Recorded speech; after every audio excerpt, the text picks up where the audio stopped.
క్షమించండి గురుగారు. సరే. హలో హలో నమస్కారం అండి. హలో నమస్తే అండి. అలాగే అండి, ఎక్కడి నుంచి కాల్ చేస్తున్నారు? హైదరాబాద్ అండి. ఎవరి గురించి తెలుసుకోవాలనుకుంటున్నారండి? మా పెద్ద పాప గురించి అండి. చెప్పండి, మీ పాప పేరు?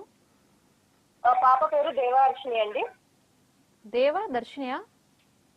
దేవహర్షిని. దేవహర్షిని. అలాగే అండి, డేట్ ఆఫ్ బర్త్ చెప్పండి. మే 3rd మే 3rd 2008. 2008. మే 3rd 2008. అలాగే అండి, పుట్టిన అవునండి. సమయం చెప్పండి. ఏంటది? పుట్టిన సమయం చెప్పండి. పుట్టిన సమయం పొద్దున 9:45 కండి. 9:45కు ఉదయం పూట పుట్టారు. అలాగే అండి, ఏ ఊర్లో పుట్టారండి? విజయవాడ అండి. విజయవాడలో పుట్టారు. అలాగే అండి, గురుగారితో మాట్లాడండి. ఓకే. చెప్పండి అమ్మా. నమస్తే గురుగారు. చెప్పండి తల్లి. అది మా పాప గురించి తెలుసుకుందామండి. చెప్పండి అమ్మా, ఏం కావాలి పాప గురించి? అంటే మీకు ఏం కావాలి పాప గురించి చెప్పండి. అది 10th ఎగ్జామ్స్ రాసిందండి. నెక్స్ట్ ఏ స్టెప్ తీసుకోవాలి? పాలిటెక్నిక్ అంటుంది. తన స్టడీ ఫ్యూచర్ ఎలా ఉంటది అని చెప్పి అడుగుదామనండి. బాగుందమ్మా. గురువు స్వక్షేత్రంలో ఉన్నాడు. అమ్మాయికి మీనలగ్నం అయింది. కాకపోతే మీనలగ్న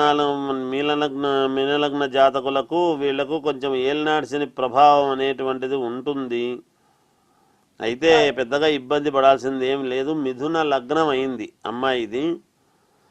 ఆ అమ్మాయి ఏమంటుంది? ఇప్పుడు పాలిటెక్నిక్ తీసుకుంటా అంటుందా? అవునండి.